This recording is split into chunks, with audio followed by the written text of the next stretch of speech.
the curious amongst you, that clip was of course from the up and coming Netflix series starring Henry Cavill as the Witcher himself, Geralt of Rivia. And you know, I'm actually pretty stoked about it, and I'm fairly confident that Netflix and Cavill as a whole are going to do a great job. And if you're asking me, anything that furthers this remarkable and fantastic world is worthy of note. But I'm also of the mind that in my head canon there is only one Butcher of Blaviken, and he exists in CD Projekt Red's near perfect video game series voiced by Doug Cockle. I hope to be proved wrong, but yeah. Been through hell and high water, you and me. Fact is, you know me better than anyone else does. Anyway, housekeeping aside, let's dive into this lore explored, because we're going to be doing things a little differently with this episode. Instead of covering the series as a whole and necessarily focusing on the larger themes, we're going to be focusing on the exact role of the Witcher in this fantasy world, where they came from, their purpose as an organization, and anything else that comes with being the mutagenic anti-heroes that they are. Personally, I think the best way to explore Sapkowski's world is through the eyes of a Witcher. Well, the cat's eyes of a Witcher, but we'll get to that. First and foremost, I should probably not get too ahead of myself, because if you can't tell, I'm very excited, and for the non-Witcher fanatics amongst you, we should first give a little overview as to what we're dealing with. Back in 1993, Polish author Andrzej Sapkowski released his first novel in the Witcher series, The Last Wish. It introduced to us an intriguing character, Geralt of Rivia, a mysterious man who had been terribly injured in battle and was resting at the temple of Melitele, being tended by mute servants whilst recounting many of the violent paths that had led him there. Unlike many other fantasy novels, this one was a collection of short stories, interwoven by Geralt's continued mystery whilst establishing one particular thing very, very clearly. This guy Geralt, yeah, he's seen some shit. And that, horror fans, is merely the beginning, because as is revealed in the edge of the world, Geralt of Rivia is part of an ancient order whose role in this bloodthirsty world is to hunt down the many monsters of folklore and legend that plague the countryside or linger in deep forgotten caverns, making the world a better place one decapitated wyvern's head at a time. But of course, only for a price. And that price is important, because now we can talk about exactly what it takes to join this hazardous profession and the many pros and cons that come with it. But to comprehend that, we need to first understand where they came from, and truth be told, that's a difficult thing to do, because part of the allure of the Witcher series is that the origin of these mysterious mercenaries is so ancient, so rooted in a world that once was, that this new world, the one that they protect without question, has forgotten them. And in turn, you could say that the purpose behind the traditions of the Witcher order have been forgotten even by themselves. You see, it's a key theme that is thread throughout Sapkowski's series, the overwhelming antiquity of the world that it takes place in. But there is a reason for that, because we do know one thing, and we may have an inkling as to just exactly why the Witchers came into being. Maybe. Anyway, you see, around 1500 years before Sapkowski's series takes place, an event occurred, an event known as the Conjunction of the Spheres, a cataclysm which converged a myriad of multi-dimensional worlds and essentially forged them together into one. The one here in question, where the series takes place. You see, the native races to that world, the elder races, were the gnomes, the most ancient, the dwarves and the elves, but their existence was interrupted by this event. Soon came a horde of unnatural creatures from the fragments of the multiverse. Ghouls, gravers, vampires, ancient spirits of shadow and fire and ice. But it wasn't just monsters that emerged too, but men. The race of humans soon appeared, their old world destroyed by the conjunction of the spheres, dazed and confused and without a home. Well, during that time, these first settlers spread to the north of their strange new home, partly being taught by their elven neighbours how to wield chaos as magic, but only a select few, because come on, they don't just hand out magic willy-nilly. You see, when these tired and hopeless settlers futilely attempted to colonize these new, untamed lands filled with monsters and murder, they needed protecting. An elite caste of warrior monks gradually began to emerge from their ranks, human defenders who braved the wilds by sheer will alone, and soon found that other ancient magics lurked there. Out in the wilderness, these warrior monks studied these strange mushrooms and fungi that grew there. They documented herbs and plant stimulants, and soon they took that knowledge and created concoctions that gave them a bold advantage against these monsters. However, they also noticed something strange. They noticed that the bodies of their young apprentices developed superhuman speed and endurance. Well, the ones that survived anyway, because you see, this is where a concept known as the trial of the grasses emerges, the most important initiation rite to becoming a witcher, rooted in their humble beginnings as herbalists and alchemists. And when I say important, I really mean it, because there are only two options with the trial of the grasses. You pass it and become a witcher, or you die, with 7 out of 10 candidates usually dying in the process. Ultimately, this alchemical process is integral to the Order of the Witcher. It mutates their genes permanently, imbibing them with heightened senses, strength, reflexes, and resistances to essentially all disease. In other terms, they literally become a monster in order to fight them, sacrificing their humanity to become a mutant specifically built to hunt and kill all inhuman prey across their strange new world. As a result of this painful and dangerous process, the young survivors would gain cat-like eyes whose pupils would dilate to see in the most blinding of light or the darkest of darkness. Sense in a metaphor there. As you may imagine, at the origin of this order, it was frighteningly effective, but the price to be paid was staggering. First and foremost, all witches would become sterile, making it impossible for them to pass on their traits, but also instilling them with an incredibly long lifespan and prolonged youth, often existing for several centuries and only ever appearing as middle-aged men at the most. This unnatural life cycle laid down the foundation that would make the common folk of the world so weary and hateful of these individuals, despite these witches being the only line of defense that they had against the horrors that lingered in the darkness. You see, soon after the trial of the grasses seemed to be a viable option for combating these monsters. You remember those magic studying aristocrats that I mentioned before? Yeah, by that time the Nordling monarchy realised that they could use these newly created mutant knights to bend toward their will, and gave them the basis to form their order, finalising the set of trials and mutations that would pave the way toward future generations of young apprentices becoming witchers. But that was merely a footnote, and the elven mages behind the monarchy, as well as their new human mages, realised that they couldn't really do anything with these poison drinking warrior monks after all, and so quickly they pulled a plug on their order. Despite that though, the witches that remained trudged on, and so splintered and abandoned by the new monarchy, they carved out the body of their order and the many differing schools that would then form the basis of them. You see, sometime between the Order of the Witcher developing their ranks after they splintered from the monarchy, their membership realised that there were many ways to fight these monsters, and all of them didn't entirely agree on the same approach. They realised that spreading themselves into different areas and thus specialising in the art of monster hunting would strengthen their cause and also earn them a pretty penny in the process. This act built the basis of the 7 known schools of the Witchers. Now, as a footnote, there are potentially more, but like we said, there are more mysteries in this series than Andrzej Sapkowski would like to admit. Now, perhaps the most prominent of these schools, and the one that Geralt of Rivia belongs to, is the School of the Wolf, whose ancestral stronghold is in the mountains of Kaer Morhen in Kedwin. In its days of glory, the School of the Wolf was perhaps the most recognised of all of the Witcher schools, with its members quickly gaining the renowned reputation of professional and reliable monster slayers. Geralt is good for a reason. Eventually being led by the wise and noble Vesemir, who would serve to be the sagely master of Geralt himself. Next, there was the School of the Cat, a group of ragtag witches whose headquarters originally being in Stygia before they were cast out were anything from stationary. And at the time of Geralt, they are located in the travelling caravan in the southern region of Din Marth. Now, the School of the Cat is incredibly interesting, as unlike many of their counterparts, this group eventually grew to embrace their repressed emotions and began killing for a cause and a purpose other than coin. They would become assassins, lingering in royal courts to supposedly bring about a plot of Witcher dominance, and because of that, that fear ultimately led to their downfall. The monarchy was so weary of the School of the Cat that they sent an entire army to slaughter them, destroying their stronghold of Stygia and casting them out on the road, seeking a new sort of vengeance. Then there is the Order of the Viper, located in the deep chasms of Tir Toker, who were essentially extinct at the time of Geralt, although I'm saying nothing because these witches are a different breed entirely, and writing them off isn't the wisest of moves. The Order of the Viper are perhaps the most alien and secretive of all of their kind, who dedicated their lives to collecting and compiling ancient tomes and scrolls on the antiquities of the ancient world and the conjunction of the spheres that predated them. And yeah, that's pretty much all there is to these guys. Vipers usually means mystery. I guess.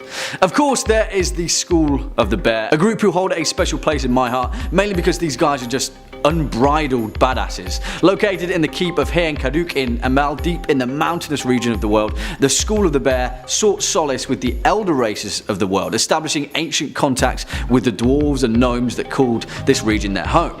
Despite that though, the School of the Bear saw a solitary path, roaming the world, heavily fortified in their armor, taking things slowly and decimating anything foolish enough to step into their path. You see, although at the time of Geralt the School of the Bear is thought to be extinct, it's heavily suggested that they are. Bears are solitary creatures after all. And then there's the Griffin School, the one order of witches that maintained the same knightly values laid out by the monarchy after their poorly conceived experiment. Little is known about them other than the fact that they're obsessed with magic and have a habit of killing every and any griffin in any given region. And then finally there's the School of the Manticore, and really guys, that one is anyone's guess because the School of the Manticore is of a different world, shall we say. You see, all of these laid the foundation for the very concept of The Witcher. These figures weren't just blustering knights who had a sword and a divine purpose. These were an order of protectors, human beings who saw that the only way to combat evil and darkness that lingered in the wilderness was to become a part of it, to adapt, to learn the ways of their enemies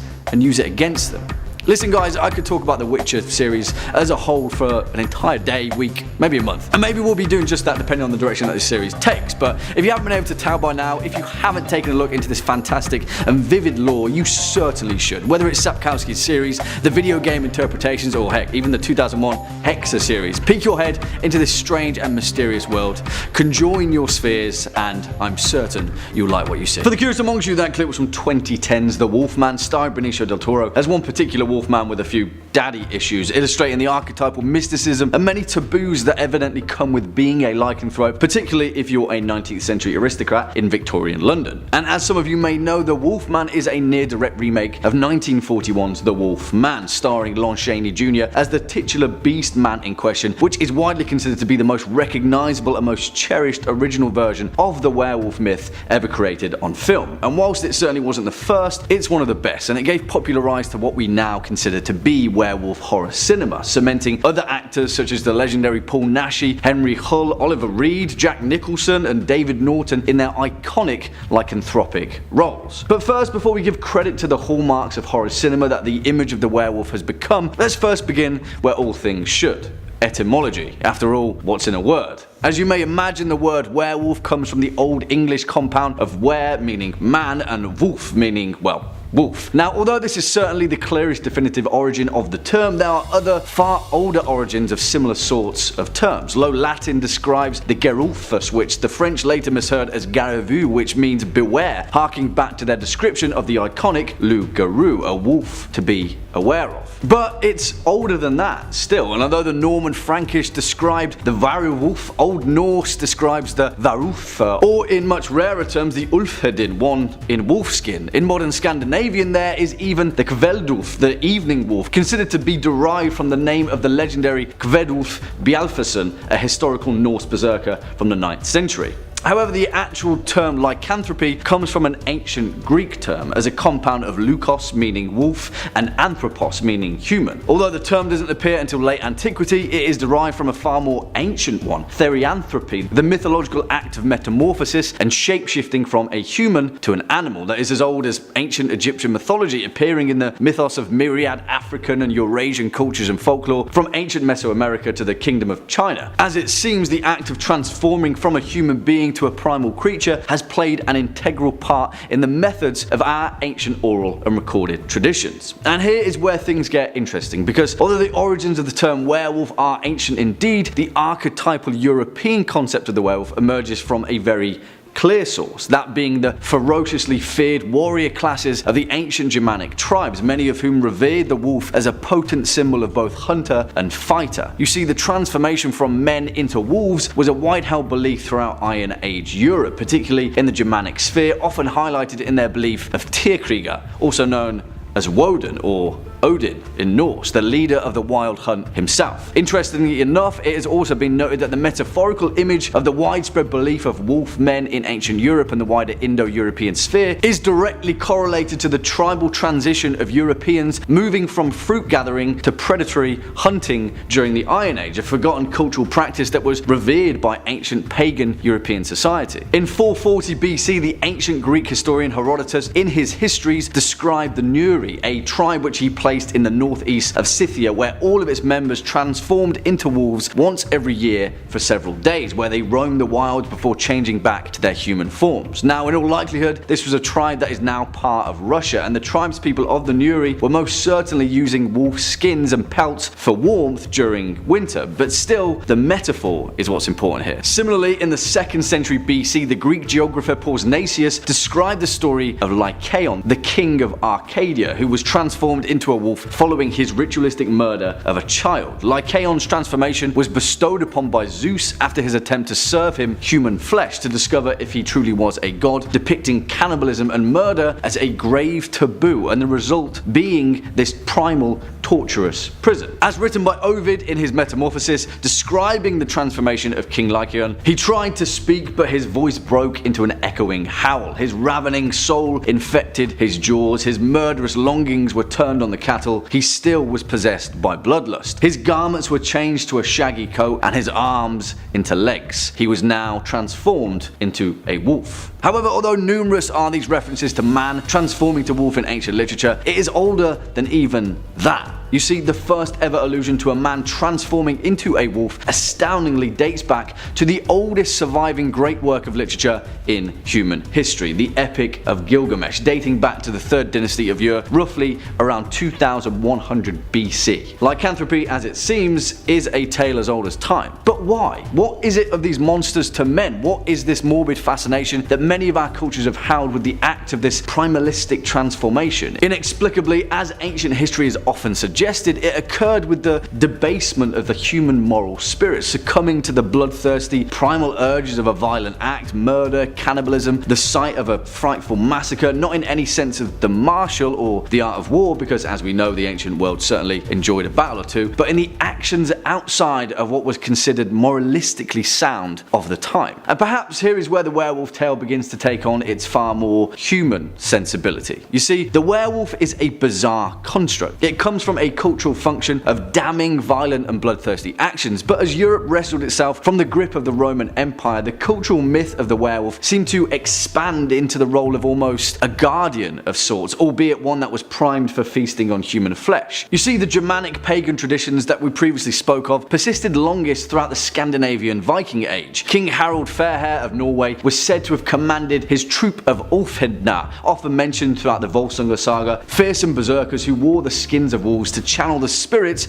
of these ferocious animals to enhance their effectiveness in battle. This was continued in the traditional period of the Kievan Rus, a loose confederation of Slavic and Finnic peoples of Europe throughout the 9th to the mid-13th century, which would form the legendary Slavic mythology of the werewolf, one that is far different from the medieval depiction of the Lycan. Historically speaking, the legendary 11th century Belarusian prince Vleslav of Polotsk was very openly considered to have been a werewolf, reportedly capable of moving at superhuman speeds and proudly documented in the 12th century text, The Tale of Igor's Campaign. Here it was stated that Vleslav the prince judged men. As prince he ruled towns, but at night he prowled in the guise of a wolf. From Kiev prowling he reached before the cock's crew, Tumtakaran, the path of great sun. As a wolf prowling he crossed. For him in Polotsk they rang for matins early, at St. Sophia the bells, but he heard the ringing in Kiev. And so this is where we come to our most accurate understanding of the werewolf in modern horror fiction, one that was proliferated in the many tales that occurred throughout the dawn of medieval Europe. Burchard of Worms of the Holy Roman Empire spoke of werewolves that roamed the countryside murdering folk in their sleep. Later, Liutprand of Cremona allegedly spread a rumour that Prince Bahan, the only son of King Simeon of Bulgaria, could use his debased magic to transform into a wolf at will. On the other hand, in Marie de France's poem Bisclaveret, written in the year 1200, she describes a noble nobleman, Bizunet, who was cursed to transform into a wolf once every week. However, when his treacherous wife had stolen his clothing needed to restore his human form, he escaped the king's wolf hunt by imploring the king for mercy, and then, as an act of penance, accompanied the king as his own werewolf bodyguard.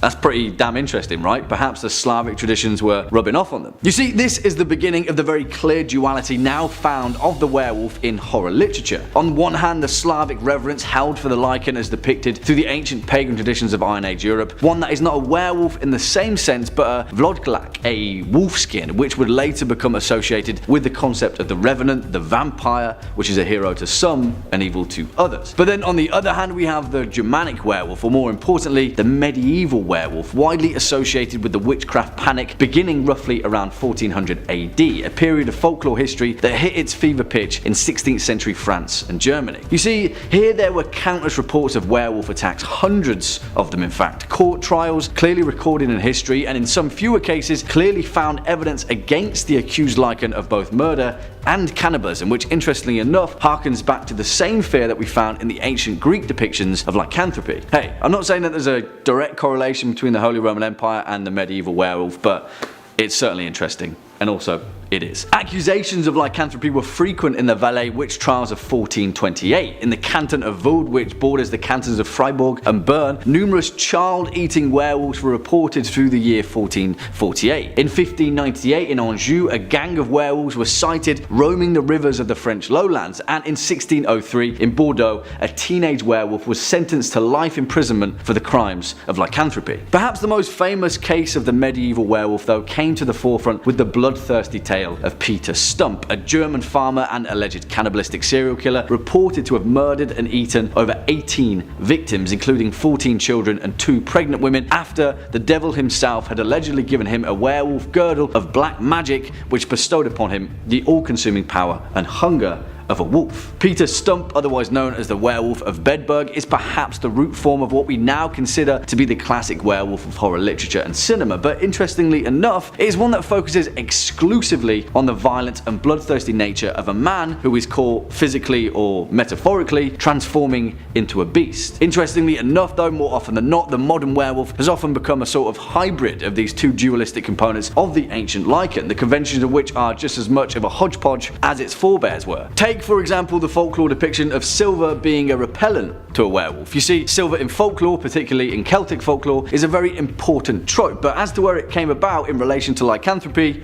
is anyone's guess. In 1640, as folklore tradition describes, the city of Greifswald in Germany was infested by a pack of werewolves, and as was written, a clever lad suggested that they gather all their silver buttons, goblets, belt buckles and so forth, and then melt them down into bullets for their muskets and pistols. This time it worked, and they slaughtered the creatures and rid Greifswald of the lycanthropes. You see, in many ways the fiction of the werewolf is a constant work in progress, constantly grabbing different components of folklore, superstition, mysticism and religion and piling it atop the wolfskin legend. In that regard, the werewolf is perhaps the most forward-thinking horror convention ever known. In The White Wolf of the Harz Mountains, a short story appearing in the Phantom Ship written in 1839 by Frederick Marryat, the first ever demonic femme fatale was penned, one that this time transformed itself from woman into wolf. This trope would occur sparingly throughout Gothic literature, but after the 1970s, particularly following Angela Carter's The Bloody Chamber and her short story The Company of Wolves written in 1979, the female lycanthrope changed the game once more, culminating in Ginger Snaps, released in the year 2000, which is freaking awesome, and then again with 2011's Red Riding Hood, which isn't great, but it highlights my point, taking these themes and then applying the transformation of lycanthropy to that of sexuality and a transgressive discovery of the self, highlighting the liberation that comes from championing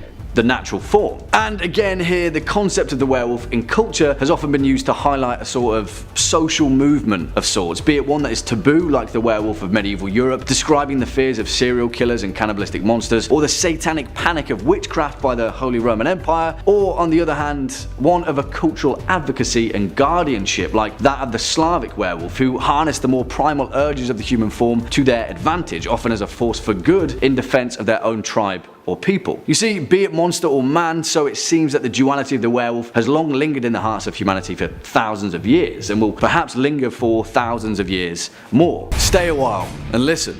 You see, for the curious amongst you, of course, we couldn't kickstart this particular episode without giving some form of cameo credit to the lorekeeper himself, the late great legend of all things Immaterium, Deckard Cain. For the even curiouser amongst you though, of course we should also paint the picture of just exactly what we're talking about here. And for those of you that don't know, the Diablo franchise is a series of video games first published by Blizzard Entertainment back in 1996. Later in the year 2000, it was followed by Diablo 2 and then Diablo 2 Lord of Destruction, the greatest of the franchise in my opinion, and finally 2008's Diablo 3, which was pretty good but no nip on nostalgia. You see, the hype surrounding this and the most important reason for us to bring the awesome Diablo lore to the forefront is because recently the 4th entry in the franchise has been revealed. Personally, I'm not impressed by what I've seen so far of Diablo 4, but whatever you think about Blizzard as a once mighty franchise, there is no denying the fact that where their expertise truly shines is in telling a damn good story, and the remarkable lore behind Diablo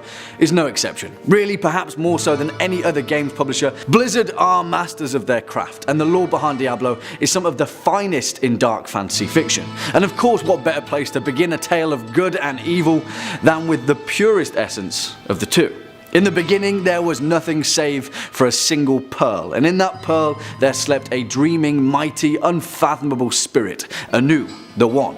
The very first being of creation, Anu was the sum of all things, both good and evil, light and dark, the physical and the mystical, joy and sadness, all of them personified in the crystallization of this perfect being. You see, Anu, in its state of total purity and perfection, over boundless eons cast all evil from itself, and for a perfect moment in time and space, all manners of dissonance and evil was gone. But just as matter cannot be created nor destroyed, neither can the energy of evil. In the void of existence, soon enough, the discordant fragments that Anu had cast out formed themselves into another being, Tathamet, the first of the prime evils. Now, although they were separated, they were bound within the same pearl of existence, and so they waged a war of light and shadow against each other for countless millennia, neither of them ever gaining the upper hand. This is known as the Great Conflict, the underlying and most important dichotomy in the whole of the Diablo franchise. You see, the energies that were unleashed in the impossible war ignited an explosion of light and matter so vast and terrible that it birthed the very universe itself. And here we have the very first of the many planes of existence that make up the Diablo franchise, in a realm known as Pandemonium, forged by the resulting cataclysm of Anu and Tathamet as they delivered their final blows to each other, laying the foundation for all of creation.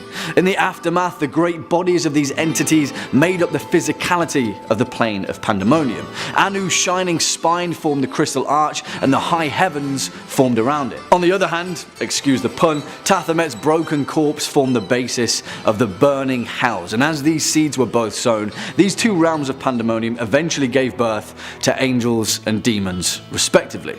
There was one relic left behind though that would become integral to this great conflict, Anu's eye, a remainder from the broken bones of his corpse that would later become what is known as the World Stone, an artifact of such incredible power that it could give birth to entire worlds of creation. And so as imperfect beings, both angels and demons sought the World Stone to become the de facto force of Pandemonium, and another great war waged for millennia. In the process, the Pandemonium fortress was built to house the World Stone, but the artifact changed hands many times, eventually leading to one of the most important moments in the lore of the Diablo series, and one which features a little known character that will heavily influence the direction of the newest Diablo 4 installment, Lilith. A name which many of you may be familiar with. You see, after eons of battle and needless bloodshed, one angel, Inarius, he grew tired of this eternal conflict. Inarius was an archangel of the high heavens, heavily respected and part of the Enigris Council, the right hand of heaven. He was also the brother of Tyrael, perhaps one of the most iconic characters in the series, and even attempted to persuade him to put down his own sword and leave the great conflict behind. None of the archangels would listen to him though, Tyrael included, and so instead Inarius turned to those amongst the demons who also felt the same way. Lilith, queen of the succubi and daughter of Mephisto, also grew tired of the endless conflict, and together Inarius and Lilith led these angel and demon rebels through one of the most important periods of Diablo lore. Together in an act of unprecedented rebellion, the angel Inarius and the demon Lilith stole the World Stone, fled from Pandemonium, and in the process they created Sanctuary, the world in which the vast bulk of Diablo is set, a place far away from the warring ways of heaven and hell and the eternal conflict of good and evil. In this brave new world, Inarius and Lilith would later fall in love with each other, as did many of the other rebel angels and demons, and from these angelic and demonic unions, the Nephilim were born, the first generation of human beings. And for those of you that have played Diablo 3, you'll know that the Nephilim are pretty integral toward the player character throughout the series, but hey, forget about that. Let's not ruin the immersion, right? You see, this didn't last long, and it seemed that the tremors of the same conflict that both Inarius and Lilith had fled from had managed to seep into Sanctuary too. Their children, the Nephilim, possessed incredible innate powers, perhaps enough to one day rival and surpass that of both angels and demons. On one hand, Lilith saw their incredible potential, and she realized that given enough attention, the Nephilim could grow to such a point that one day they could overthrow both heaven and hell, and together they could bring an end to the great conflict and the endless eternal struggle. On the other, Inarius feared them greatly, and he wanted to kill them all. As a result, eventually, after Lilith had slaughtered all of Inarius' angelic allies, he used the power of the World Stone to cast her for eternity into the void, where he intended for her to stay imprisoned for all of time. If you know anything about the Diablo series though, it's pretty difficult to keep a good demon down. Now what follows is a period in the Diablo lore known as the Sin War, and it is an incredibly complex conflict that we couldn't do justice to unless it had a video of its own. It takes place in the trilogy of novels by Richard A. Knack, released from 2006 onwards, featuring Birthright, Scales of the Serpent, and finally The Veiled Prophet.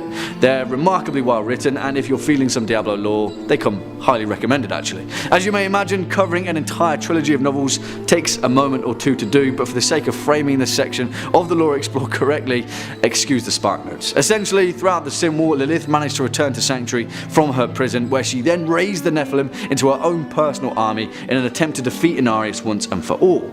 Ultimately, she fails, where Inarius casts her once again into the void, but if the cinematic trailer of Diablo 4 is anything to go by, yeah, she's making a bit of a comeback. Inarius, on the other hand, although victorious, was in for a far worse fate. At the climax of the Sin War, Inarius was eventually driven to madness as he waged a war against Lilith's Nephilim army, championed by a figure known as Odyssean, and in the process most of Sanctuary was turned asunder.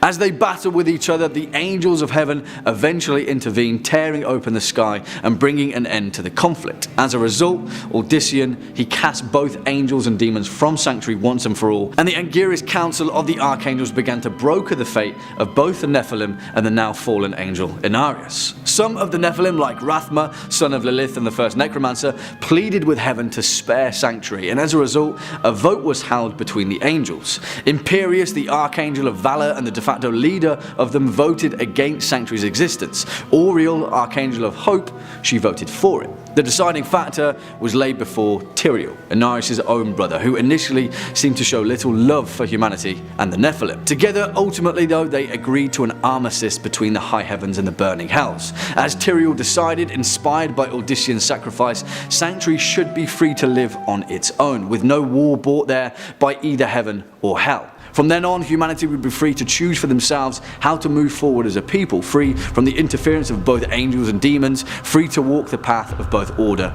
and chaos. However, there was a caveat to Tyrael's proposal, and in turn for agreeing the terms of the armistice, Mephisto, one of the three prime evils, the demon lord of hatred and the father of Lilith himself, wanted vengeance for his daughter's imprisonment in the void. And so Inarius was given over to Mephisto's custody, and what followed was one of the most brutal punishments in the entire Diablo series. As the first Diablo video game explains, he bound Inarius with tremendous chains and slowly tore the wings from the back of the angel. Great barbed hooks were then used to stretch out the once glowing skin, and his features were distorted by vile powers. Many of the followers of Inarius were given as gifts to both Baal and Diablo, and the rest were molded to match the bloated image of the now crippled angel. To this day, Inarius is said to be trapped in hell within a chamber of mirrors, his eyelids torn from his face as he is forced to gaze upon his misshapen form for all of eternity. Yeah, exactly. Pretty freaking harsh punishment, right? But as you'll know, you probably shouldn't go messing about with the daughter of a prime evil, really. Nevertheless, whatever the repercussions, the stage was set for the emergence of the Diablo series. Sanctuary would become the blank slate in which this proxy war of both heaven and hell would be continuously fought. And despite an uneasy truce, it seemed that the embers of the great conflict were never fully stamped out. You see, as so far as demons are concerned, the pursuit of power could never truly be sated. The three prime evils of hell, Diablo, Mephisto, and Baal, were dethroned by their lesser denizens. During this moment of peace against the angels, the four lesser evils of hell, Asmodan, Belial, and Dariel and Juriel, saw their opportunity to usurp them, and in the process ultimately exiled the three prime evils into the world of Sanctuary. And of course, that is where our setting for the first Diablo game takes place. After the Haradrim, under the guidance of the Archangel Tyrael, establish a defense against the seeping evils of hell by binding them all to powerful magical artifacts. Soul Stones, Diablo, Lord of Terror, and Destroyer of Souls included. For the curious amongst you, that clip of course was from The Hobbit, The Desolation of Smaug, and in my eyes, anything, book, movie, game, whatever, that is set in Middle-earth can do no wrong. Fact. But hey, it also depicted an incredibly unique concept, that of Sauron as the Necromancer, a fledgling essence of the Shadow before his whole campaign of hate and torment, one that wasn't exactly laid down in the Lord of the Rings series, but instead only hinted at by J.R.R. Tolkien 100 years prior. Put a pin in that because Sauron is an incredibly important figure in the fictional lore of the Necromancer, but again, it was an even older archetypal image, one that has happened time and time again in mythology, folklore, religion, literature, tabletop board games. The Necromancer is as old as storytelling itself, and before we dive into the bulk of their lore, it's probably best that we find out where they first began. So first and foremost, what's in a word? Because while it may seem slightly obvious, the etymology behind the Necromancer is the first and most important stop in deciphering the origin of those that speak with the dead. The word necromancy is adapted from the late Latin necromantia, which in itself is borrowed from the post-classical Greek necromenteia, a compound of the ancient Greek nekros, which means dead body, and manteia, which loosely translates to divination by means of, a diviner of those that are dead. Now, whilst the first ever use of this word occurred in a treatise known as Origin of Alexandria in the 3rd century AD, the actual origin of the classical Greek term Nicaea was even older still. It appeared in perhaps one of the most famous texts of the ancient world, the Odyssey, written by Homer and completed sometime around the 8th century BC, denoting an ancient Greek cult ceremonial practice known as Nicaea, a rite by which ghosts were called upon and questioned about the future.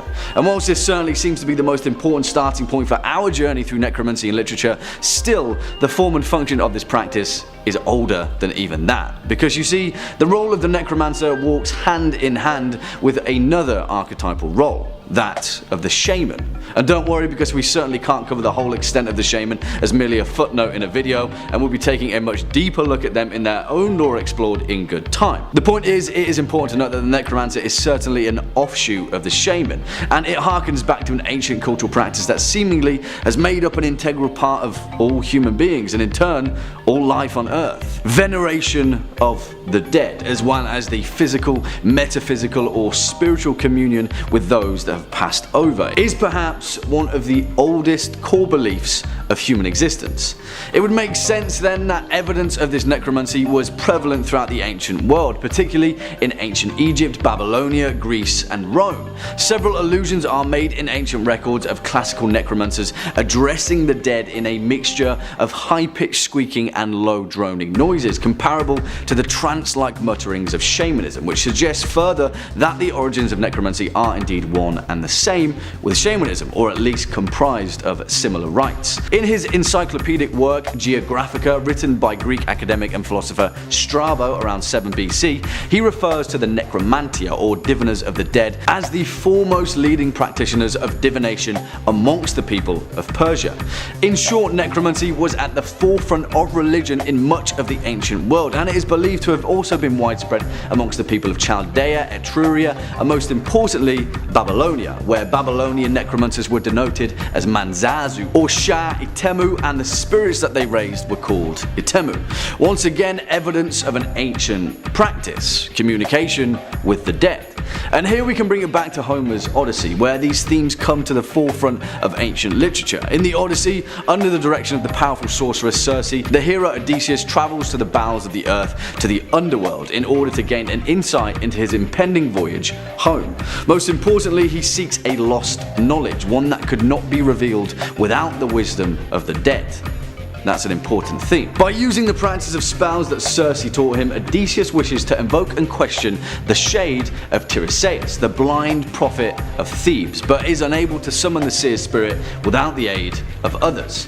Even more astoundingly, eventually Odysseus commits fully to the necromantic ritual, where he then performs the rites of the dead around a pit and fire, sacrifices the blood of animals, and recites prayers and incantations to the ghosts and gods of the underworld. As clear as it could ever be, communion with the spirit world, Odysseus as the necromancer. Most importantly, this rite and practice of Nicaea would later form the psychological and philosophical incarnation of the necromancer that we now know, particularly in horror and fantasy literature. This image was perhaps best elaborated on by the psychoanalytic works of Carl Jung, who equated Nicaea and necromancy as the allegorical night sea journey, a metaphorical descent into the lower world, with the ultimate prize being a new, darker knowledge of the self. In many ways, the classical hero's journey was superseded by the night sea journey, an ultimate descent into the dark depths of the human consciousness, one where, compared to the cathartic process of the hero,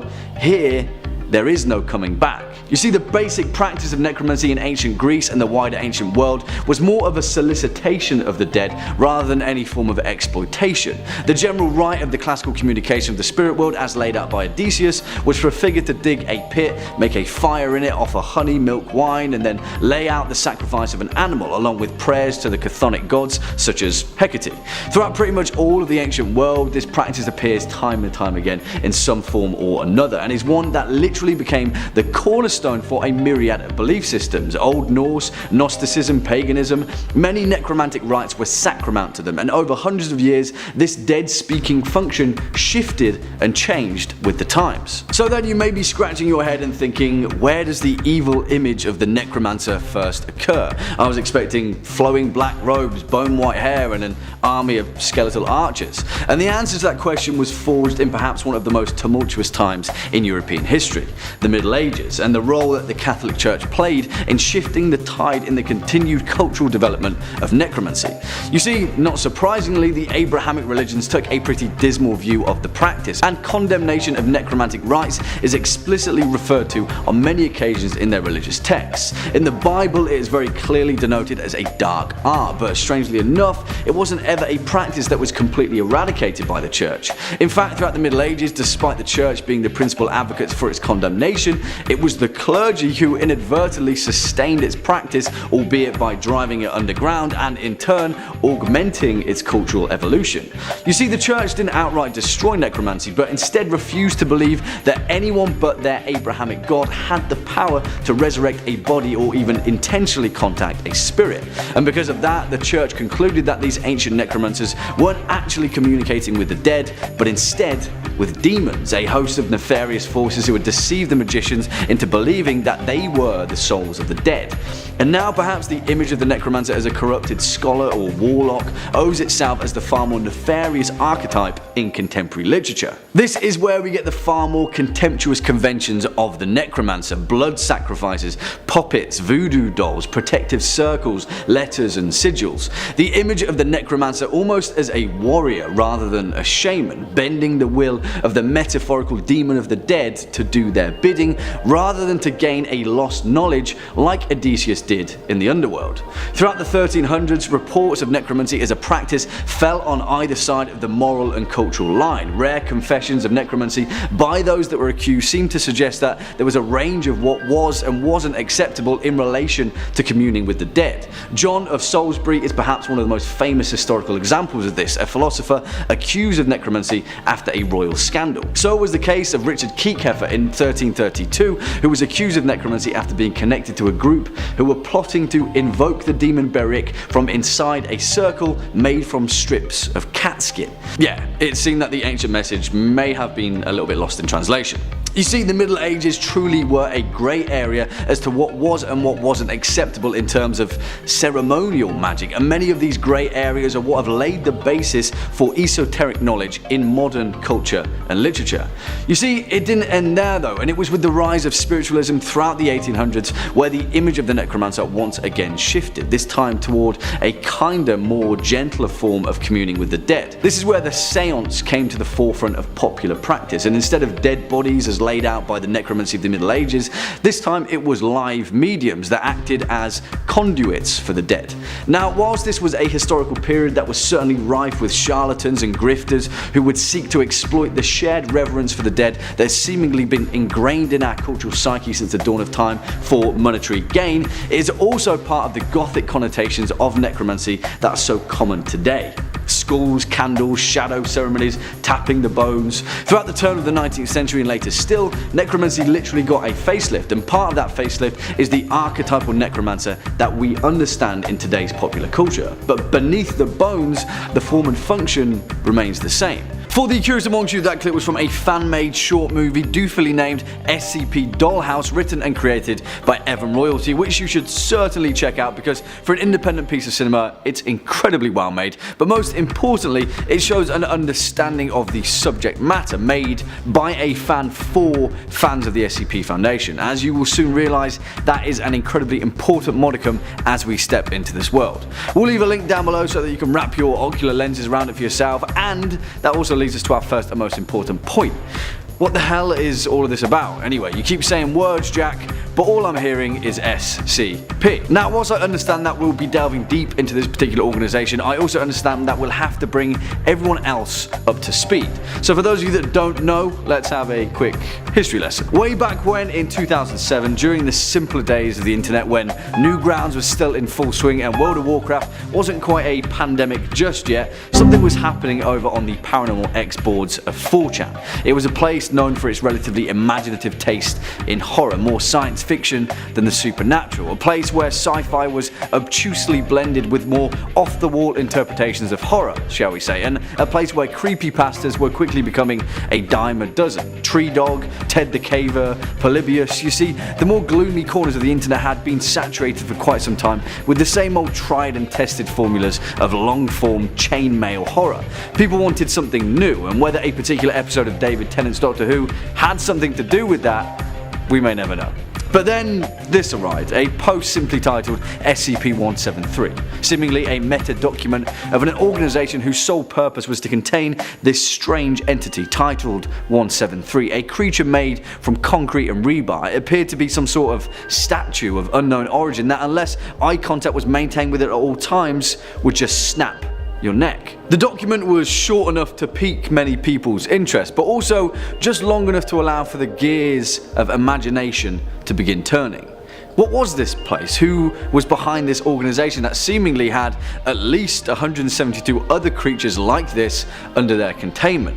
While as far as these special containment procedures were concerned, this was of course the beginning of the largest collaborative writing project ever. And really, there has been nothing like this so far in our cultural history, which in many ways is exactly why it's so difficult to fully comprehend. There are so many moving parts to this hulking behemoth of literature, all being worked on independently and then collaboratively in huge swathes of upvotes and downvotes where the community decides what is good and what is bad.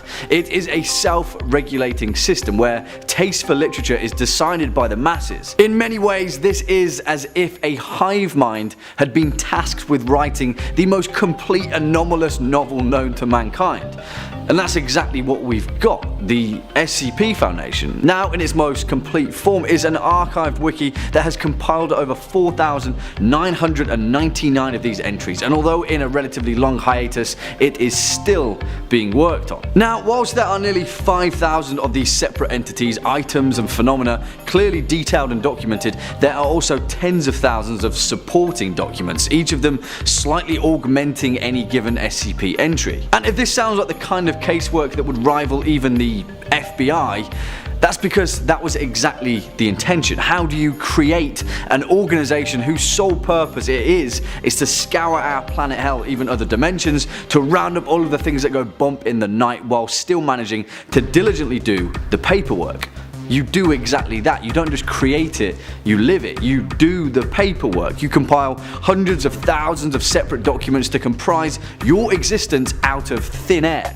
And that is exactly the framing device for we as an audience to then attempt to understand it. Imagine if you took an alien who had no concept of our planet, our laws, our shared culture, anything, and then you sat them down and tried to explain what the FBI was.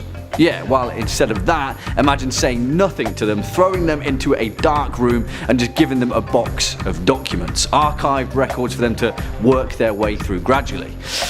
This is where we're at. And now that we've covered the initial framing device, we can now talk about the lore behind the organization itself, and more importantly, the people behind it, the characters, because you may be asking yourself, alright, I'm hooked, but who the hell would or even could run this kind of show? Who's in charge here? Who's calling the shots when it means keeping 5,000 cosmic horrors under lock and key?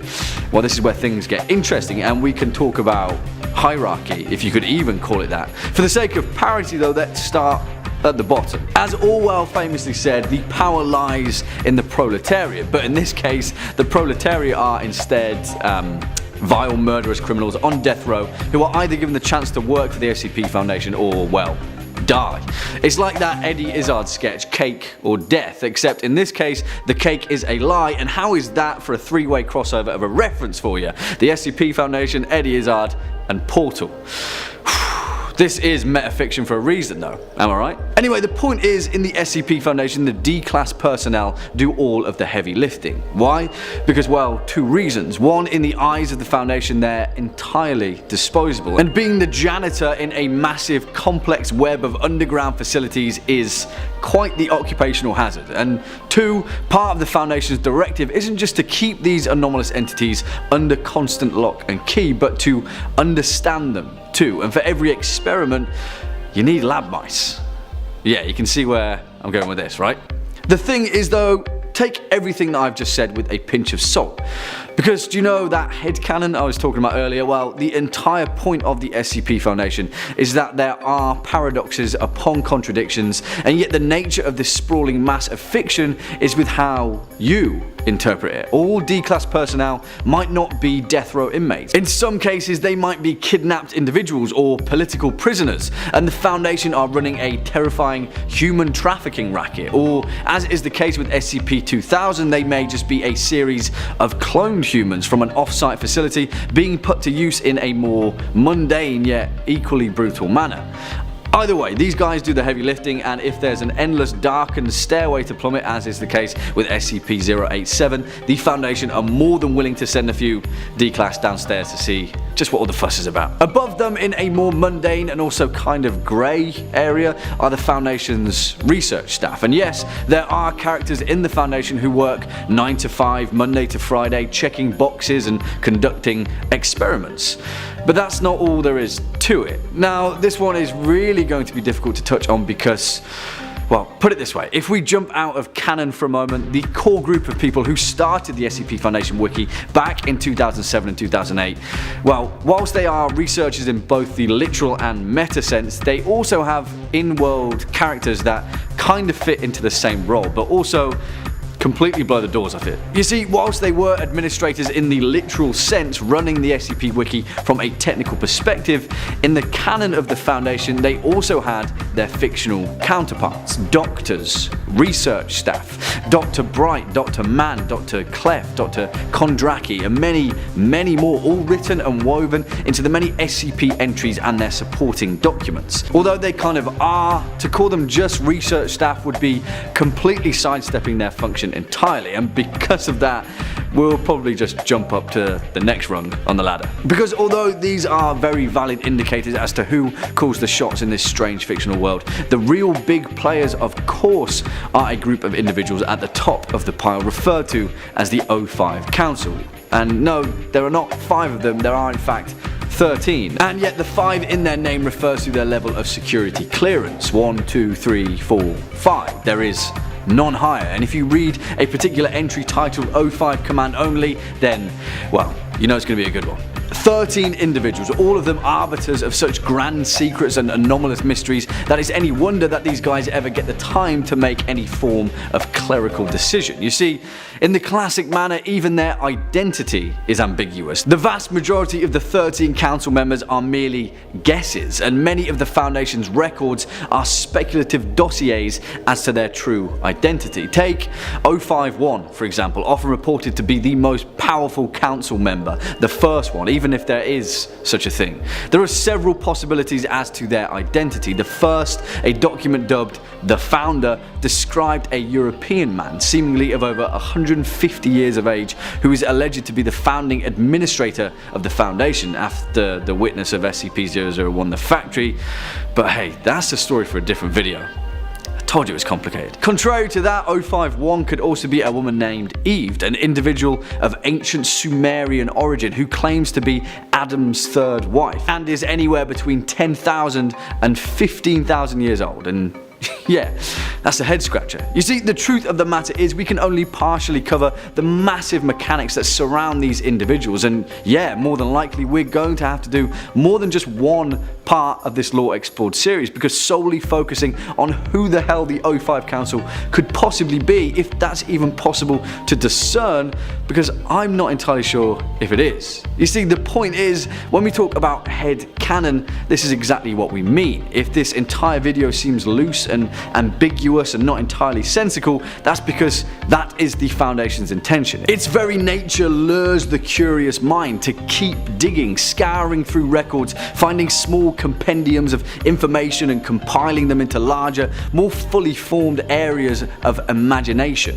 The SCP Foundation challenges us to just keep digging and to make our own connections between the true extent of this piece of literature, because that's exactly what it is. The SCP Foundation is a novel spanning thousands upon thousands of pages, a word count that would make a million Shakespeare's pale in anomalous embarrassment. It is a work of art contributed to continuously by countless individuals. It is the democratization of literature, and we're witnessing it right now, ever since the small snippet of a post emerged on 4chan back in 2007.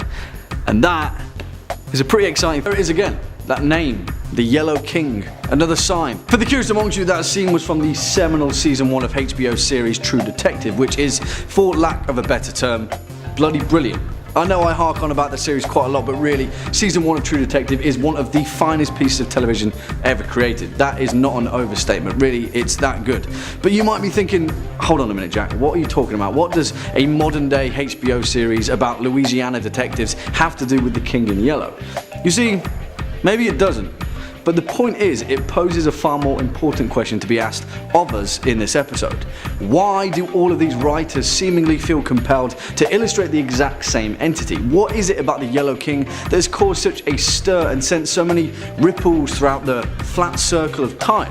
And while it's an important point to note, because this story has its fair share of twists and turns, that is going to be hard not to lose your head. But don't worry, we'll carefully read the tracks of this mysterious entity and hopefully not alert him of our presence. And whilst perhaps his first titular appearance is a good place to start in Robert W. Chambers' 1895 collection of short stories aptly named The King in Yellow, we have to first scale things back a few years earlier to 1893 and a writer by the name of Ambrose Bierce. You see, whilst H.P. Lovecraft and Edgar Allan Poe undoubtedly set the scene with their incarnations of cosmic horror and weird fiction, it could be argued that the bizarre works and the even more bizarre life of Ambrose Bierce lay the permafrost for the ensuing sanguination of horror in literature to come. Born in 1842 to Marcus Aurelius Bierce and Laura Sherwood Bierce, the father of the family in question had quite the air for alliteration. You see, Ambrose was the 10th of 13 children, each of them given their names beginning with the letter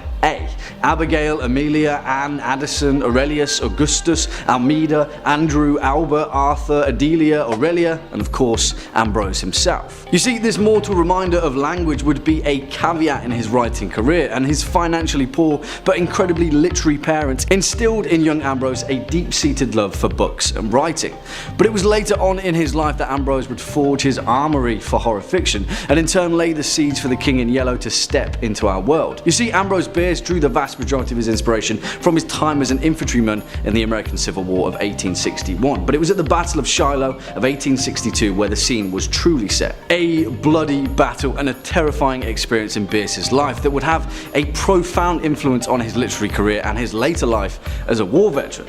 This theme was perhaps most perfectly captured in one of Bierce's most renowned short stories, stories, an inhabitant of Carcosa, a place which would become incredibly important to the King in Yellow, a story told as a weird tale first published in the San Francisco Newsletter of December 25th, 1886. It details a young soldier returned from the American Civil War who awakens in the ancient, far-forgotten city of Carcosa. But of course, though Bierce had a long and fruitful literary career, which ended with one of the most infamous disappearances in literary history, one which has never been solved, may I add, what we're concerned with is a later story written by Bierce, first published on January 24th, 1891 in Wave, a short story known as Haita the Shepherd, and the first ever written document of the name Hastur, the entity that forms the basis of the King in Yellow in both cosmic horror and the later Cthulhu mythos. As Bierce would pen, in the heart of Haita, the illusions of youth had not been supplanted by those of age and experience. His thoughts were pure and pleasant, for his life was simple and his soul devoid of ambition.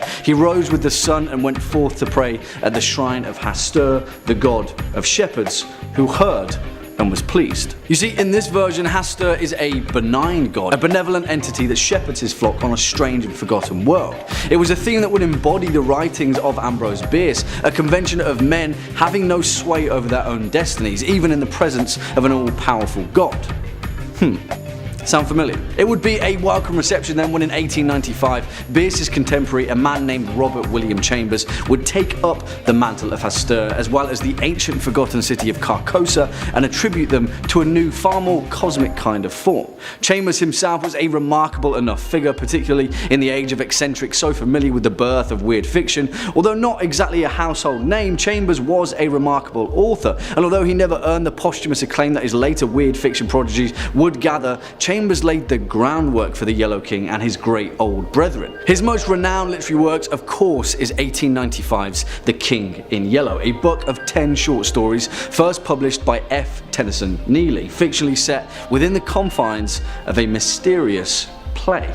The King in Yellow, the vague veiled story of Casilda, Camilla and the Stranger, a play that perhaps has no final act, a play that, as explained by Chambers, is cursed. Now, although not all of the 10 stories are built around the mysterious King in Yellow, the image of this entity casts a long otherworldly shadow over the book. Characters explain throughout The King in Yellow that they themselves had attempted to read the play. Some of them are forever warned away from its strange cosmic allure, others are driven completely mad by it. As explained by the character of Castaigne in the first short story of the series, The Repairer of Reputations, I remember after finishing the first act that it occurred to me that I had better stop. I started up and flung the book into the fireplace. The volume struck the barred grate and fell open on the hearth in the firelight.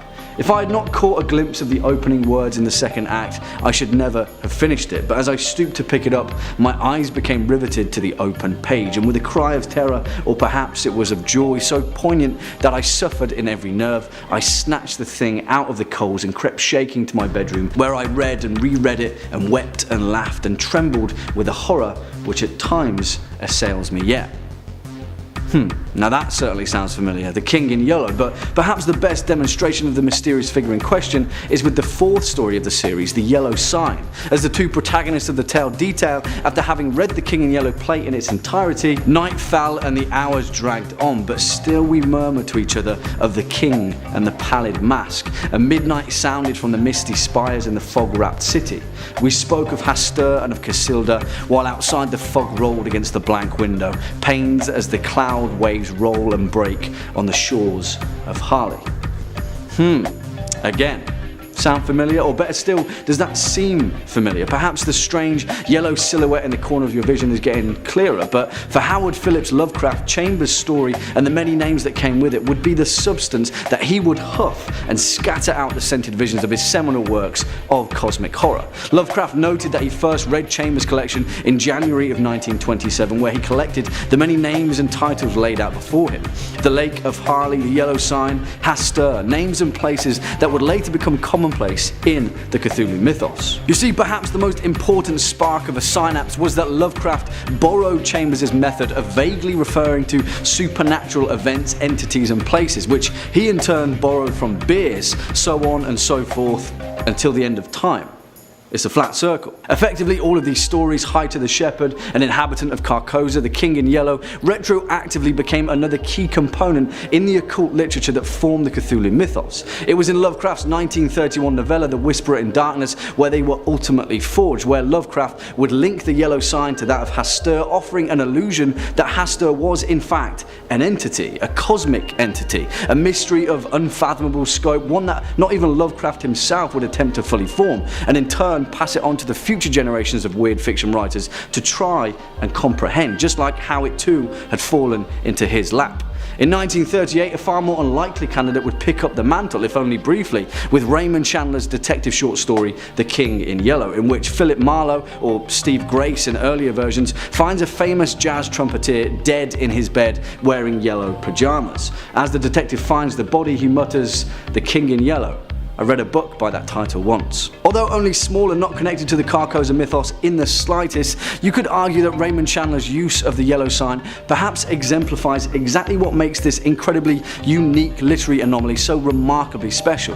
It's like a strange cosmic joke that has been muttered through the ages and no one yet has spilled the punchline. It also exemplifies why cosmic horror as a fictional vessel works so well. It's based upon pockets and deep-seated seams of hidden knowledge, unknowable mechanics that are left without explanation, sometimes for forever. An open-ended mystery, a yellow sign scrawled on the wall in a stray panel of a comic book series, a pallid mask in mise-en-scène hidden only to those that don't recognize it, the name of Carcosa on a map in the appendix of a graphic novel. Still to this day, Hastur and the yellow sign are the key components in the same transposed mystery that has crawled from page to page ever since Ambrose Bierce first penned reference to it in 1893. Because amongst you, that scene of course was from 2019's Us, written and directed by Jordan Peele in his sophomore sequence as a horror tour de force, and one film in particular that managed to take the concept of the doppelganger, put it through the modern horror machine, and then take it to the next damn level. As a side note, that whole scene is brilliantly well made, and yeah, whilst that movie is pretty damn awesome and worthwhile of your attention, it also gave us The Tethered, and we'll talk about those guys in good time, because by that point we may be looking at the uncanny from a whole new perspective. The point is though, cinema, particularly horror cinema, has often used the concept of the doppelganger ever since the early days of the silver screen, but its origins are far, far older than that. Also, we should probably preface this video with the fact that the fear of the uncanny is one of my deepest, darkest fears. I'm not scared of much, but I am absolutely terrified of things that resemble the human form or people that I know that then turn out aren't those people at all.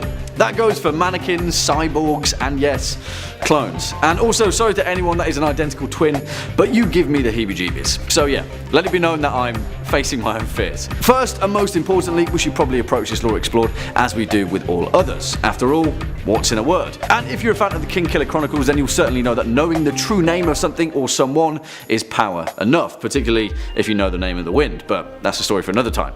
You see, the etymology of the doppelganger is as straightforward as you may imagine. The German language is remarkably efficient, and so it is a compound noun formed by the two German words doppel, meaning double, and ganger, meaning walker or goer. Literally, doppelganger means double goer, the non-biological spitting image of someone or something. Now, whilst the phrase was first coined in the German language in a novel written in 1796, which we'll get to later, the origins of it are older still. It is a function of folklore that has been disseminated since ancient civilization, which perhaps harkens back to the fact that the fear of the South is indeed hardwired into the human mind. Now, hold that point, because to understand the doppelganger we have to go back as far as possible, and interestingly enough we have to poke our head into the mythology of ancient Egypt. You see, in Egyptian mythology, and perhaps the first example of the uncanny, their ancient belief system portrayed the human soul as being split into several different components. One of those was Ka, which formed as a tangible spirit double which would manifest on the mortal plane and possess the same memories and feelings of their original counterpart. In the Greek princess, an ancient Egyptian myth that took place during the age of Pharaoh Seti II and presented a view of the legendary Trojan War, Helen of Troy found her own Ka manifesting without her knowledge, misleading Paris and subsequently ending the war. Now, useful, certainly, but it painted a picture of a human soul acting independently in the best interest of the whole. Interestingly enough though, that same function occurred again in an equally ancient belief system. In Norse mythology, a Vardoga, which loosely translates to soul watchman, was a ghostly double who would be seen as a sort of guardian spirit carrying out the actions of an individual before they had happened. Again, this would later occur in Finnish mythology, forming the basis of a figure known as an Etienen, a first-comer, an integral part of Finnish folklore that would later become a sort of premonition, a clairvoyant feeling of someone that was no longer present. And here is where folklore does what it does best and begin to take a primordial feeling or a concept and then layer it throughout many different cultures. You see, that same feeling and cluster of emotion evidently hung on a chord in ancient society. After all, in such a tumultuous time, it was only fitting that the widow of a warrior or the son of a bloodthirsty king would see ghosts of the past out of the corner of their eye. Although they perhaps didn't know it at the time, it is a psychological experience that has long lingered in the human mind. You see, the origins of the doppelganger are inexplicably tied to that of the dead. Later in Breton mythology, which includes Cornish, Welsh and Norman folklore, the Ankou is a familiar figure of this same paranormal feeling, a personification of death that would often take the form of the last person to die in a parish every year and then assume the duty of calling for the dead, a familiar face collecting the souls of the deceased. In the 19th century folklore compendium The Legend of Death, written by renowned Breton poet Antoine Lebras, he described the Ankou as the henchman of death, Obero Amaro, and he is also known as the Graveyard Watcher. They said that he protects the graveyard and the souls around it for some unknown reason, and he collects the lost souls of his land. The last dead of the year in each parish becomes the Ankou of his parish for all of the following year. When there has been in a year more deaths than usual, one says about the Ankou, "On my faith, this one is a nasty one." You see, if this feels familiar, that's because it is. The Ankou is formed on the basis of many other Celtic figures of folklore, the Banshee, the Wraith, in many other senses, the ghosts of tradition. In Irish folklore, it is the Fetch, a doppelganger often regarded as an omen depicting an impending death. It is one that is also often related to the Morrigan, the great phantom queen, Mór Roigan, that would occur as a shade of a warrior just before their death, leading them by the hand to the other side. And you see, this is perhaps the reason why the doppelganger has so often been tied to the fear of death. In folklore throughout Europe and the wider world, seeing a shade of yourself or a version of yourself that should not exist heralded your untimely demise. If you caught a glimpse of yourself or your loved one where they shouldn't be, it often meant that the spirit already had one foot in the threshold. In 1617, the English metaphysical poet John Donne claimed that on one fateful night whilst travelling throughout France, he caught a glimpse of his wife's doppelganger, where he claimed it to be a wraith roaming through the streets of Paris. Unbeknownst to him, that same night would be the stillbirth of their daughter, and 5 days later, his wife Anne tragically died from the same postnatal complications. And here is where we can bring it back full circle to the first written occurrence of the word doppelganger, although by now we should certainly take note that the term itself takes many different forms. After all, not everything is as it may seem. In the romantic novel Siebenkäs, written by German writer Jean-Paul in 1796, the unhappily married titular character, Siebenkäs, consults his friend Liebgeber about what to do to end his unhappiness. Unbeknownst to him, but aware to the audience, Liebgeber is the alter ego or doppelganger of Siebenkäs, and he advises him to fake his own death to get out of it. Now, while Siebenkäs is a relatively comedic tale, the uncanny was still tied to the act of death or dying, cemented in the folklore of Europe, and so used as a literary device. But it was in the later, more gothic period of literature where the true horror of the other took another turn. In the 1824-part drama Prometheus Unbound, Percy Shelley speaks of the character of Zoroaster walking through a vast and abundant garden and meeting with his own image. Although only brief, it laid the seed, and this narrative device was used far more abundantly by Shelley's lifelong friend, the notorious Lord Byron, who employed the figure of the doppelganger as a metaphor for the duality of human nature. Again, although Byron skirted around the truth of the form, it was an example of a far more ancient feeling. Fear of the self, an extension of the human mind coalescing on the mortal plane, the consequence of one's actions, the metaphysical manifestation of fear and desire. In 1815, in The Devil's Elixir, a novel written by E.T.A. Hoffman and based on the Gothic classic The Monk, a man murders the brother and stepmother of the beloved princess Auriel on her request, who then finds that his doppelganger has instead been sentenced to death for these crimes. After battling with his own inner demons, he goes to great lengths to free his own doppelganger, who then goes on a rampage and kills the princess. Consequence: in action. Later in the 1825 work Tales by the O'Hara Family, written by brothers Michael and John Bainham, they talk of the fetches, the familiar image of villagers that occur throughout the twisting tales of proto-Gothic horror, this time taking a function of folklore and describing it on a larger scale. More importantly though, several decades later in 1846, the legendary Russian writer Fyodor Dostoevsky would pen one of his most remarkable novellas, The Double. It centers on a government clerk who goes mad, and the text itself then deals with the internal psychological struggle of its character, a theme which would lay the foundation of Dostoevsky's work and would later occur in many of his more complicated characters, notably the brothers Karamazov and Notes from the Underground. Dostoevsky dealt with the Gothic motif of the doppelganger by describing it as a character at odds with itself, the inner conflict of the human mind, one that could only be resolved by either side winning out. Which one would win would often be the vessel in which this horror was delivered, because, spoilers, but The Double has a far from happy ending. The point is, the 19th century was a period in the history of horror literature where the doppelganger truly found its stride by taking components of these tales of folklore and applying them to a far more psychological image, the uncanny, the mimic, the character who is far too familiar to be coincidental.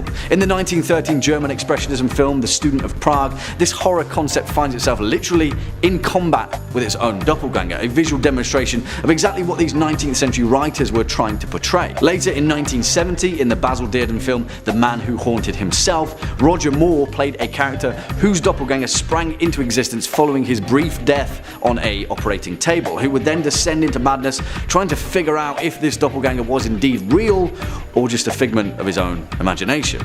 And then, of course, in 2019, we come full circle, and we have Jordan Peele's Us, The Tethered, a mirror image of a family haunting the same family, the Tylers, each of them with a doppelganger of their own. Now, I certainly don't want to spoil any of the content of this movie, because if you haven't seen it, then you certainly should, but what Jordan Peele does in this film, like his predecessors before him, is take the ancient image of the doppelganger and give it a far more insightful meaning. You see, in 2019, in this strange new modern society and rapidly spiraling out of control technology, we are finding it increasingly difficult to look in the mirror and stare ourselves down. It seems that the truth behind our own doppelganger may be our most important fear. Sorry there, pal, but it is not a loon. For the curious amongst you, that clip was from 2019's Pet Sematary, based upon Stephen King's 1983 novel of the same name, which, for those of you that have read it, will know that it's one of King's most despairing of tales, and also that movie got quite a bit of stick, but hey, I thought it was pretty good.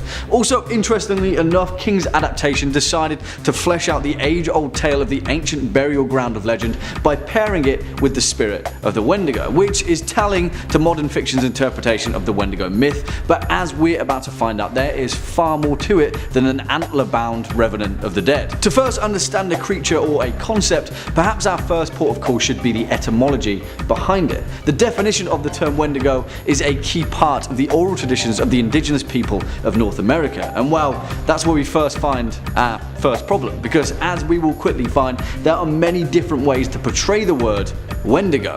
In the Ojibwe language, it is the Windigo. In the language of the Algonquin people, it is Wajigo. In the Cree, it is the Wikitau. And in the Proto-Algonquin of the Algic, it is Wi Nekito Wa, which most likely translated to owl in their original language. And this is where it is difficult to pinpoint the exact origin of the concept, or whether there even was an origin point, and the Wendigo instead emerged into the psyche of the indigenous people of North America through a shared sense of moral obligation, or even stranger still, the same shared shared experiences. That though is pure speculation, but interestingly enough, there is a similar word, the Wachuge, that depicts a similar being that appears in the legends of the Athabascan people of the northwest Pacific coast. You see, much like the Wendigo, the Wachuge is a man-eating creature that devours flesh as a curse and eternal punishment. But interestingly, the Wachuge of legend is instead inexplicably tied to the creation mythos of a specific group of Athabascan people, the Danija, which roughly translate to those who live among the beaver, who believe that in their mythology the Wachuge was a person who would become possessed or overwhelmed by the power of one of the ancient giant spirit animals that form the basis of their oral tradition. In most instances, the Wachuge is depicted as a creature formed of ice and can only be killed by being thrown into a campfire and kept there overnight until it has melted. In some instances, however, this creature is even depicted as having wings, a rare occurrence in the traditions of North American legend and a symbol of great importance. Whichever depiction of the Wendigo myth we take though, one thing is for certain. In the traditional belief systems of the Ojibwe, the Sholto, the Cree, the Naskapi, the Innu, and many other Algonquin-speaking peoples of North America, the Wendigo is far more than just a cautionary tale told to children over a campfire. It is an integral part of their complex belief system, and in most cases it served as a taboo reinforcement, both a reminder and a warning of the hardships faced through winter. No matter which depiction of the myth we pull apart, in each of them the Wendigo is seen as the embodiment of gluttony and greed, particularly in relation to the unbreakable taboo of cannibalism. It is a cultural cornerstone, a warning sign of excess in consumption, and the creature that would later form these warning signs would become the embodiment of that. Now, that is not to say that the depiction of the Wendigo was always the same. In some cases, particularly in regard to Ojibwe and Cree lore, the Wendigo was often described as a giant creature, many times larger than a human being, a differing characteristic that was absent from other Wendigo myths of Algonquin culture. In these legends, whenever a Wendigo would consume another person, it would grow larger in proportion to the meal it had just eaten, preventing it from ever sating its own hunger. It always wanted more, never sated or content with its quarry. That's an important lesson for all of us to learn, I think.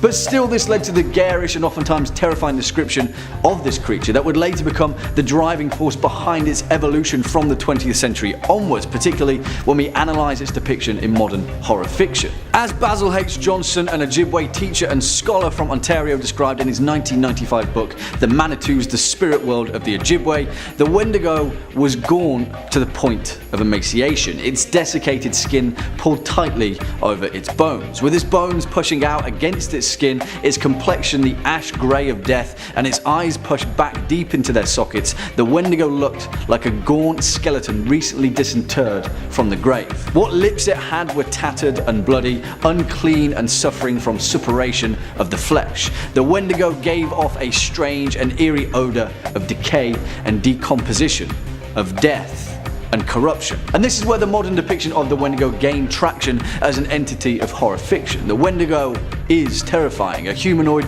supernatural creature that exemplified an eternal hunger. And as European settlers made their way through North America and the colonial period of the continent began to tighten its grip around this ancient culture, the modern interpretation of the Wendigo was born. And not only that, but as science and psychology came face to face with ancient oral traditions, the exact concept of the Wendigo's cultural purpose became something else entirely.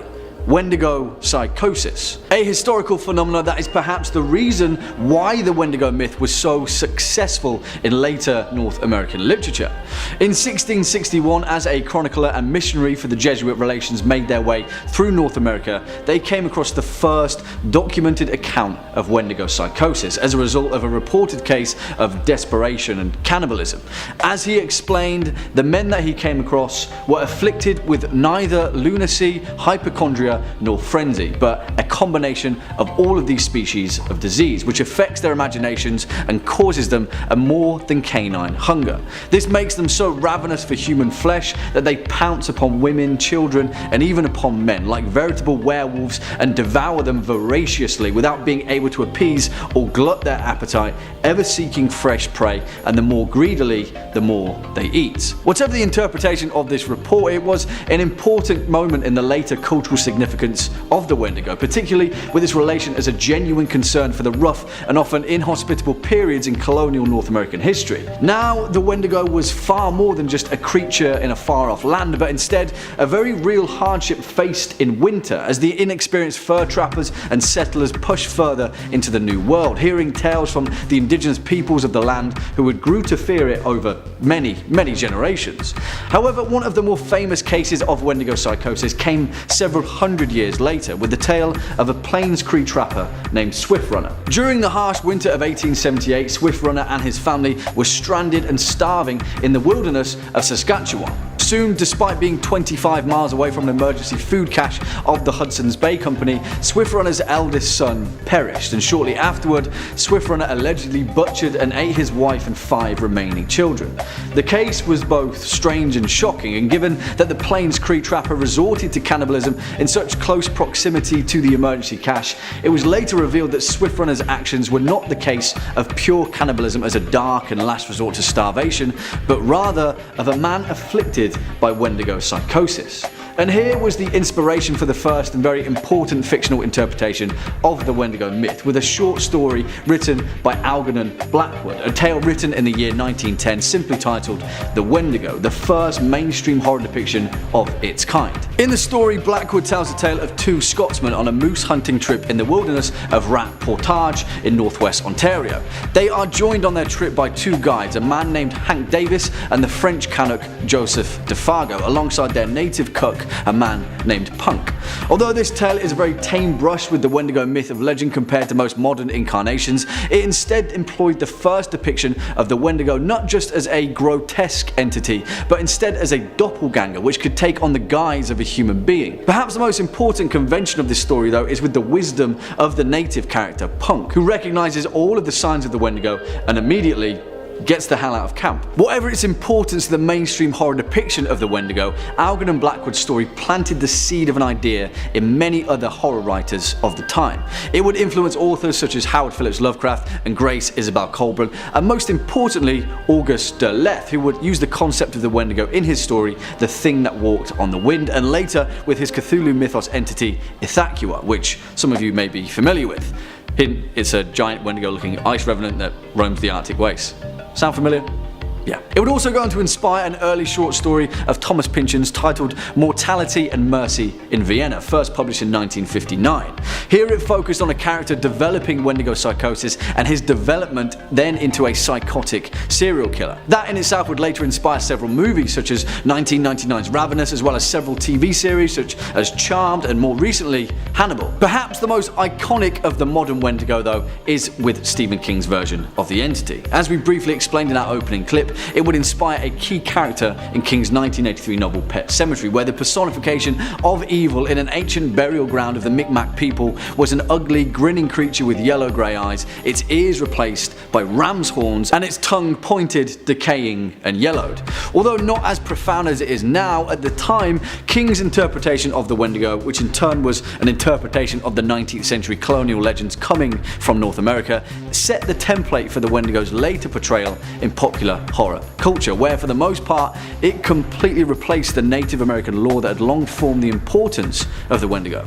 In 2012, though, Chippewa author Louise Erdrich had a thing or two to say about that with a novel The Roundhouse, setting the precedent for the new reinterpretation of the Wendigo myth. And here is where our path splits, because the Wendigo in many ways explains the transformation of one land to the other. For thousands of years, the Wendigo served as a cultural barometer for the Algonquian people, an ever-adapting tale that formed the importance of cooperation, of restraint, of sustainability, and the dangers that came with forsaking those virtues. It painted the monster that we all ran the risk of becoming if we indulged too much in the act of greed. You see, as colonial North America expanded into these ancient territories and these settlers shifted away from the many European folktales that had formed the basis of their society, new ones were forged, fragments of a culture that had long existed before them as they clambered to produce some sort of an identity. Whilst this identity has been interpreted in many differing ways, perhaps in most cases to their detriment, the essence behind the myth of the Wendigo has always remained the same. Be it man or monster, we all choose which side we fall on.